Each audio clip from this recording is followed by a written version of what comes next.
네, 반갑습니다. 이번 한 주는 시장에서 난이도가 좀 높았다라고 생각을 하는데 다들 괜찮은 대응 하시고 있는지 모르겠습니다. 오늘은 상승할 원동력이 양호한 섹터 한 가지와 개별 종목 세 가지를 공유를 드리겠습니다.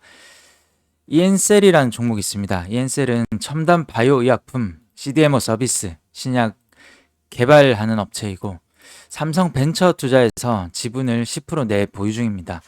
트럼프가 지금 당선 가능성이 높아진 상태에서 트럼프 당선 가능성이 계속 높아진다면 CDMO 쪽은 더 빛을 발할 수가 있고 이엔셀이 지금 대표적인 종목이라고 또 생각을 합니다. 새로 부각되는 이엔셀의 차트 흐름을 보면 신규 상장 이래 시가, 종가죠. 종가 부근과 다음날의 시가 부근에서 지지를 받고 여기서 가격 조정이 강하게 나왔는데 그런 부근에서 지지를 받고 다시 한번 상승을 했다가 20선이 저항이 되면서 하락을 하고 그다음 저점을 높이는 과정을 통해서 거래량이 유입이 되면서 21선 돌파 안착을 하고 있는 흐름입니다. 일단 했다라고 보기보다는 진행 중이다라고 보는 것이 더 안정적일 것 같고 21선을 바로 이렇게 하락을 할 수도 있기 때문에 여기서 지지를 잘 해주는지 접근이 필요하다라고 보입니다.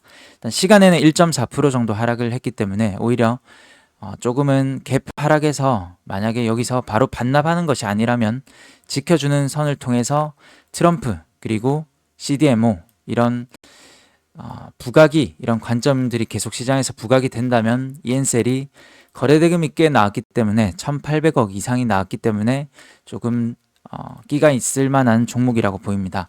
분차트의 흐름상 금요일 오후장에 어떤 특정한 그런 주체들이 계속 종가 관리를 해주고 있다라고 볼 수가 있죠. 일단 5일선까지 내려오면서 금요일에 마이너스 5%, 6% 정도 하락을 했지만 시가 갭 이상의 흐름을 보여줬습니다. 그래서 이런 종목들은 일단 시간의 하락은 일단 더 고맙다라고 생각이 되는 부분이고 월화 정도 잘 지켜주면서 5일선, 21선을 골드, 크로스 하는 그런 흐름이 나오면서 지켜줄 때 조금 접근을 하면 좋을 것 같아서 공유를 드립니다. 그 다음 뉴프렉스도 끼가 있는 종목이죠. 일단은 거래 대금이 2,200억 정도 최근에 많이 터졌을 때 터졌습니다. XR, 확장현실, 그리고 AR, 가상현실 시장에서 가장 주목을 받고 있는 대장주라고 볼 수가 있고 거래량이 최근에 바닥에서부터 아주 강하게 급증을 했다라고 볼 수 있습니다. 그래서 조금 더 길게 놓고 본다면 이런 종목을 공유를 드리는 이유는 아직 특정 이슈는 없지만 여기서 손절매를 할 자리가 명확하기 때문에 그리고 21선을 곧 이번 주는 지지를 할 만한 구간이기 때문에 손익비가 좋아 보여서 공유를 드립니다. 일단 거래가 없이 상승을 했다가 거래 없이 하락을 하고 있는데 여기서 이 상승한 만큼 다시 한번 상승이 나오려면 여기서 21선이 지지가 되어야 그럴 가능성이 높아지는 때입니다. 이론적으로. 그런데 21선을 이탈을 하면 일단 볼 필요가 없는 것이고 계속 지지를 하면서 저점을 또 높여간다면 또 한 번에 이 차트적으로 봤을 때는 또 다른 재료를 기다리고 있다라고 볼 수가 있고 이 거래량이 다시 한번 급증을 어느 정도 해준다면 이런 종목들은 끼가 있을 가능성이 높다라고 생각을 해서 공유를 드립니다. 그 다음 섹터적으로 봤을 때 뭐 바이오, 제약 바이오도 있고 최근에 재건 관련해서 SY 스틸텍 이런 종목들도 있지만 단기 모멘텀이 꾸준히 이어지는 섹터는 이 원전 관련 쪽이라고 생각을 합니다. 원전 관련은 저는 공부방을 통해서 이번 주 계속 한번 공유를 드렸었는데 수요일에 공유를 드린 내용이었고 그 다음 목요일에도 원전 일정 모멘텀 추가를 하면서 공유를 드립니다. SMR 국제 컨퍼런스 개최가 10월 20일에 잡혀 있습니다. 발표 기업으로 국내 상장사 중에서는 두산 에너빌리티와 BHI 두 종목이 있고 해외 기업은 뉴스케일 파워가 참석을 합니다. 이 두산 에너빌리티와 BHI 차트는 조금 이따 보기는 것으로 하고 그 다음에 금요일에는 원전 이슈의 연속성에 대해서 이렇게 검정색 글자로 조금 더 연속성을 보이고 있다라는 관점을 공유를 드립니다. 원전 관련주는 두산 에너빌리티가 대장이라고 볼 수 있습니다. 대장이라는 그 기준은 이 거래대금에서 대장이라는 것이고, 거래대금 7천억 이상이 터졌고 갭을 8% 이상 띄우면서 10%까지 고점을 남기고 다음날 다시 거래 없이 갭을 이탈하지 않는, 메우지 않는 그런 흐름을 보이고 있습니다. 일단 외국인과 기관의 수급이 가장 양호한 종목 원전주는 두산 에너빌리티라고 볼 수 있고, 사모펀드의 수급이 금요일에 조금 이탈이 되긴 했지만 차트적으로 봤을 때도 상당히 양호하다. 무겁지만 탄탄한 종목 원전주 중에서는 두산 에너빌리티가 있습니다. 이런 단기 박스를 돌파를 하는 거래량의 급증을 통해서 갭 상승 돌파를 했기 때문에 눌리는 구간에서는 이 단기 박스의 상단부에서는 지지가 될 가능성이 높다는 것이 이론적인 접근인데, 여기서 원전의 이슈가 계속 더해지고 있기 때문에 10월 22일 그리고 한국 폴란드 정상회담이 있습니다. 10월 24일. 잠시 이슈를 다시 보자면 더 이상 탈원전 없다. 대통령실 SMR 4개 건설 연말에 발표될 11차 정기본 계획에 반영을 한다. 그 다음에 폴란드 대통령 국빈 방한을 하면서 24일 정상회담. 보통 폴란드 하면 어떤 것이 떠오르죠? 방산이죠. 그 다음이 원전입니다.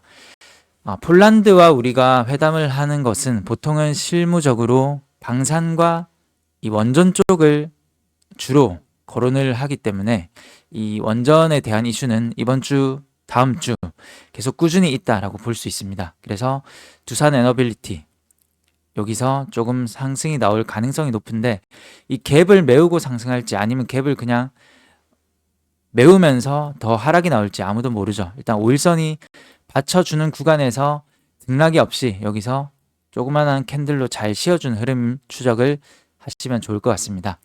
그 다음에 BHI도 한번 보시면 아까 전에 여기서 SMR 국제 컨퍼런스 개최 발표하는 기업은 BHI가 또 있습니다.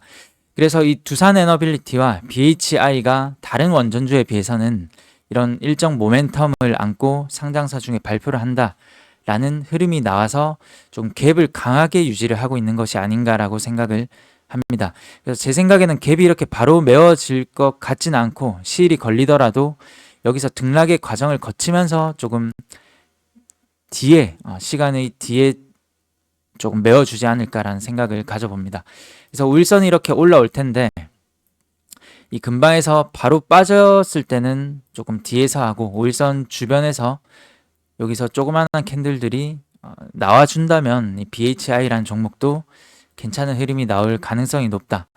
이렇게 거래가 급증한 종목은 갭이 있을 때는 그냥 하나의 캔들로 이렇게 생각을 하시면 좋습니다. 여기서 하나의 장대 양봉이 나왔고 조그마한 캔들로 조정을 주고 있구나. 그 조정이 여기서 반 정도에서 나오면 좋은데 그게 이렇게 올라올 만한 5일선이 반 정도가 되겠죠. 그래서 이렇게 요쯤에서 조그마한 캔들로 등락을 줄이는 구간이 나오면 가장 좋은 시나리오가 되지 않을까라는 생각을 가집니다. 그 다음 우진엔텍도 최근에 거래가 없다가 끼가 있는 움직임을 보였습니다. 거래대금이 이때 1000억 이상이 1200억 이상이 터졌었고 두산 에너빌리티나 BHI와는 조금 다르게 갭을 바로 메워주면서 이평선의 지지를 받고 그 다음 날을 조금 기대를 하게 만드는 그런 흐름이 계속 나와주고 있기 때문에, 그리고 더군다나 25% 정도의 고점을 남긴 상승률로 본다면 가장 끼가 많은 최근의 원전주라고 볼 수 있습니다. 그래서 원전주는 이렇게 한 3가지 정도 또는 우리 기술도 지금 갭을 상당히 높게 띄우고 12% 정도 띄우고 눌리긴 했지만 이 60선에서 보통은 지지를 받는 흔적이 나오기 때문에 조금만 더 눌리면 아주 좋은 타점이 될 가능성이 높다라는 생각을 가집니다. 그 다음에 마지막 한 가지 섹터로는 이 양자 관련 쪽으로 저는 보고 있습니다. 1번, 2번, 3번의 이슈는 이미 지난 이슈이기 때문에 볼 필요는 없을 것 같고, 향후 이슈를 본다면 미국 양자 컴퓨팅 수출 규제 11월 오타입니다. 규체. 이번 광 관련 컨퍼런스가 11월 내에 개최를 합니다. 한국은 양자 쪽에 강자입니다. 유럽에서 한국의 양자무 통신 현황과 방향이 어떤지 그런 걸 궁금해서 초대를 하면서 발표를 할 예정이기 때문에 조금 모멘텀이 부각이 될 가능성이 높다라고 보이고, 그 다음에 양자산업법이 2024년 11월 공식 시행이 됩니다. 법령을 보면 11월 1일에 시행을 하고 이렇게 수립 시행해야 한다, 이런 이슈가 조금 더 부각이 되어주면 이 양자 관련주 쪽에서는 엑스게이트 그리고 KCS, 우리넷 이렇게 세 가지 종목을 보면 되는데, 그 중에 대장주는 엑스게이트죠. 양자 쪽은 시장에 관심이 줄어 있을 때 눌림목 접근을 서서히 해볼 때이지 않을까, 이런 생각을 가져봅니다. 엑스게이트가 대표적으로 선발 라인에 있는 양자 관련주인데, 가장 중요한 것은 이 갭입니다. 엑스게이트는 이 갭이 살아 있었기 때문에 갭의 저점 부근에서만 오면 이렇게 튀는 흔적이 있었는데, 저점부 부근에서 거래량이 급증을 하면서 상승을 한 차례 더 해주었습니다. 여기서 끝나는 거래량이 아니라고 저는 생각을 하고 있고, 일단 상승을 하고 나서 한 3거래일 조정이 나오면 보통은 좋은 타이밍이 됩니다. 그런데 여기서 좋은 타이밍이란 것은 무조건적인 상승을 말하기보다는 조금 더 눌릴 가능성이 있겠죠. 오히려 또 반납을 할 가능성이 있고, 하지만 시장을 보는 관점에서, 추적을 할 관점에서는 여기서 이제 지켜주는 그런 선이 나온다면 이런 일정 모멘텀들이 아주 양호하다라는 생각을 저는 하기 때문에, 조금 시장에 관심이 죽어 있을 때 지금 양자 관련주를 좀 노려보는 전략을 가질 수도 있겠다라고 생각을 해서 이렇게 공유를, 한 가지 종목 공유를 드리겠습니다. 오늘 정리를 해보자면 종목적으로는 한 세 가지 종목, 이엔셀, 뉴프렉스, 엑스게이트가 있는데, 이엔셀은 이렇게 이중 바닥을 다지면서 21선을 돌파하는 흔적이 나왔기 때문에 거래가 1000억 이상 붙은 그런 끼가 있는 종목이라고 보입니다. 그래서 오히려 5일선, 21선 정도가 올라오면서 지지를 받고 상승을 하면 가장 좋은 시나리오. 그다음 뉴프렉스도 이런 21선에 이탈하면, 손절매를 하면 그만인 좋은 자리. 일단 자리를 봤을 때는 손익비가 좋냐 좋지 못하냐, 그리고 주식은 가격을 사는 것이 아니고 이런 자리를 사는 것이다 라는 측면에서 뉴프렉스가 이런 자리가 좋아 보인다 라고 생각을 합니다. 그 다음에 원전 관련해서는 이런 이슈들이 상당히 많이 남아 있습니다.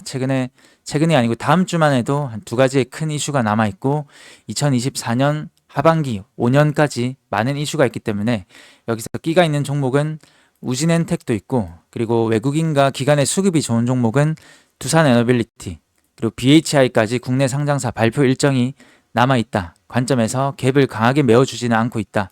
그래서 이걸 하나의 장대 양봉으로 본다면 절반값 정도는 5일선이 아마 될 것 같은데, 5일선 이탈하지 않는 선에서 매매의 시점을 기다려 보시면 좋을 것 같습니다.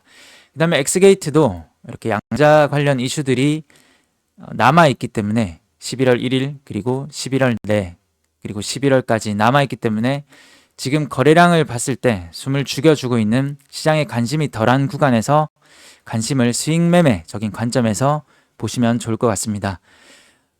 시장이 주도 섹터 또는 주도 섹터가 될 만한 다음 종목들을 발빠르게 찾아가는 이런 환경이 펼쳐지고 있습니다. 공부방에서 이런 내용들을 많이 설명을 드리고 있기 때문에 시간을 단축하실 분, 그리고 다양한 시장의 관점을 보실 분들은 고정 댓글 링크를 통해서 문의를 주시면 좋을 것 같습니다. 거래량이 들어온 종목 안에서 이렇게 포트를 짜맞추는 것도 한 가지 방법이 될 것 같습니다. 한 주 파이팅 하시고 시청해 주셔서 감사합니다.